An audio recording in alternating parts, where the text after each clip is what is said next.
하늘에서 온 치유. 6. 아가사가 거둔 믿음의 승리. 머리빗이 바로 앞에 있었지만 그녀는 아무리 애를 써도 집어 올릴 수가 없었습니다. 아가사 바이스는 자신의 손이 통제할 수 없을 정도로 경련하는 것을 절망적으로 지켜보았습니다. 몇 분 후 그녀는 머리빗으로 딸 아이의 머리를 빗어주려고 했지만 손의 경련을 진정시킬 수 없다는 사실을 깨달았습니다. 그녀는 46세에 불과했는데 서서히 그녀의 생명을 앗아가고 있는 병약함으로 인해 그 순간만큼은 나이가 2배나 되는 것처럼 느껴졌습니다. 아무도 그 원인을 그녀에게 확실하게 말해줄 수 없었습니다. 그녀가 자신에게 뭔가 잘못되었다는 것을 감지한 초기 기억은 2001년 어느 일요일 오후였습니다. 그녀는 보통 일요일 오후에 가족과 산책을 했는데 자신이 그들을 따라잡으려고 안간힘을 쓰고 있다는 것을 알아차렸습니다. 가족들이 그녀를 위해 몇 번이나 멈춰 서 주었기에 그녀는 잠시나마 쉴 수가 있었습니다. 그러나 그들이 아무리 자주 멈추어 서도 그녀는 갑자기 자신을 압도하는 피로감을 떨쳐버릴 수가 없었습니다. 어느 순간 그녀는 더 이상 걸을 수조차 없었습니다. 그래서 그들은 즉시 산책을 멈추고 곧장 집으로 돌아갔습니다. 아가사는 그냥 쉬면 될 것이라고 생각했는데 잠을 자고 일어난 후에도 여전히 다리에 통증이 있는 것을 느꼈을 때 그녀는 뭔가 분명히 잘못되었다는 것을 알았습니다. 그녀는 별로 심각하지 않기만을 바랄 뿐이었습니다. 그러나 처음 병원에 갔을 때 그녀의 심령은 두려움으로 가득했습니다. 문제를 진단할 수 없었던 의사들은 아마도 그녀의 뇌에 문제가 있는 것 같다고 말했습니다. 그래서 의사들은 그녀에게 수술을 받을 것을 권했습니다. 그러나 몇 가지 이유로 그들은 어느 신경과 전문 의를 소개하면서 그녀가 그녀의 문제에 대해 훨씬 더 잘 알 것이라는 소망을 가지고 그 의사에게 보냈습니다. 그때 사실 그녀는 겁에 질려 있었습니다. 계속되는 검사와 진찰 후에 그 의사는 그녀가 다발성 경화증을 앓고 있다는 진단을 내렸습니다. 그 소식은 마치 1톤의 벽돌로 내리치듯이 그녀를 강타했습니다. 그녀는 어떻게 해야 되죠? 라고 말하려 했지만 입에서는 한마디도 나오지 않았습니다. 마치 그녀의 마음을 읽은 듯이 의사는 설명하기 시작했습니다. 다발성 경화증이란 만성적으로 진행되는 신경장애의 뼈의 특정 생체 조직의 손상을 유발합니다. 아가사는 두려움으로 인해 정신을 차릴 수가 없어서 그 의사의 말이 멀리서 들리는 듯 했습니다. 그 의사는 친절한 사람이었습니다. 지금 당장 치료책은 없지만 몇 가지 추천해드릴 만한 실천 방안이 있습니다. 저는 그것들이 병의 진행을 늦추는데 도움이 될 것이라 믿습니다. 라고 말하며 그는 그녀를 안심시키고자 했습니다. 그러나 아가사는 아주 단순한 실천 방안도 할 수가 없다는 사실을 깨달았습니다. 그녀는 다리가 너무도 약하다는 것을 느꼈고 거의 움직일 수조차 없었습니다.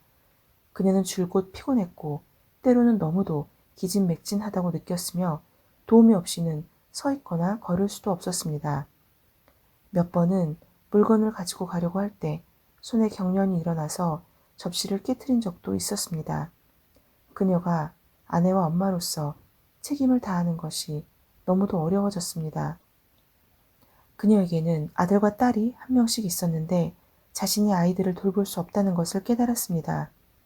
그녀는 그날 아이들을 준비시켜 주려고 할 때마다 절망을 느꼈습니다. 그녀는 아이들을 돌봐주는 일이 육체적으로 너무도 힘겹다는 사실을 발견했습니다. 딸아이의 머리카락을 빗어주는 것은 가슴 아픈 일이 되었습니다. 그녀의 손가락으로 머리를 쥘 수 없는 것을 볼 때 가슴이 찢어졌습니다. 잠시 그 상태는 감정적으로 그녀에게 큰 타격을 주었습니다. 아가사의 이런 안타까운 상태는 한 친구가 그녀에게 치유학교에 대해 알려줄 때까지 계속되었습니다. 그녀는 친구가 하나님의 사람인 크리스 목사님을 통해 역사하는 하나님의 능력에 대해 말해보면서 보인 확신과 믿음에 감동했습니다. 그녀의 심령은 큰 소망으로 가득 차게 되었습니다.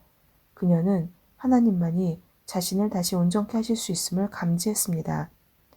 저는 하나님이 크리스 목사님을 통해 저를 치유하실 것임을 알았어요. 라고 말하며 그녀는 당시를 회상했습니다.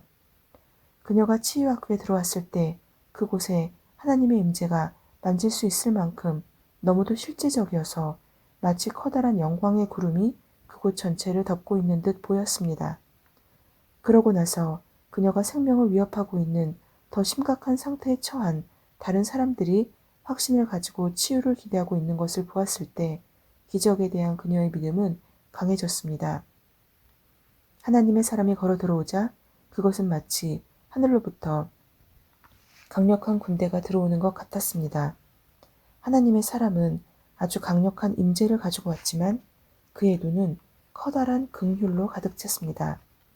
크리스 목사님이 아가사에게 다가섰을 때 그녀는 그에게 시선을 고정했습니다. 그 순간 그녀는 하나님의 성령의 기름 부음이 그녀의 몸을 통해 흘러가는 것을 느꼈습니다. 하나님의 사람이 그녀를 만지면서 몸의 치유를 명하였을 때 그녀는 자신이 절대 이전과 같은 사람이 되지 않을 것임을 알았습니다. 그녀가 하나님과 만난 절정은 하나님의 사람이 손으로 그녀를 잡고 일으켜 세웠을 때였습니다. 생각해 볼 필요도 없이 그녀는 휠체어에서 일어나 섰습니다. 그런 다음 그녀는 계속해서 몸을 구부렸다 펴기를 반복했고 마치 그것이 세상에서 가장 정상적인 일처럼 행동했습니다. 이전에는 감히 그와 비슷한 어떤 것도 할 엄두를 내지 못했습니다. 이제 그녀의 기쁨을 막을 것이 없다는 것을 알았습니다. 그러나 하나님은 그것으로 끝내지 않으셨습니다.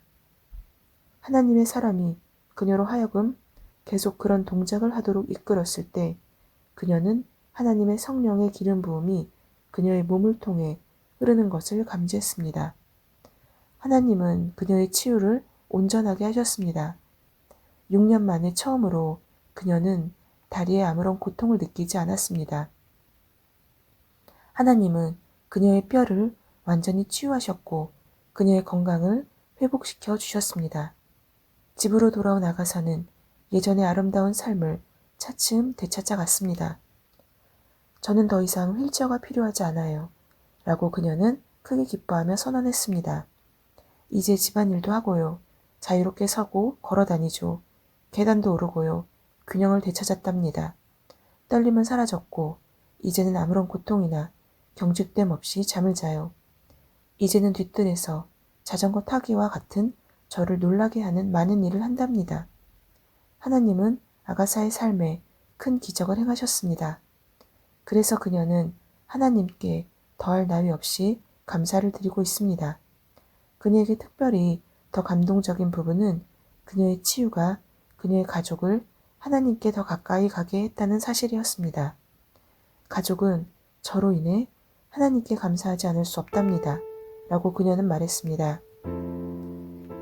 하나님은 그녀의 삶을 바꾸셨을 뿐만 아니라 그녀의 가족을 특별하게 만지셨고 그것은 그들에게 항상 남아있을 것입니다.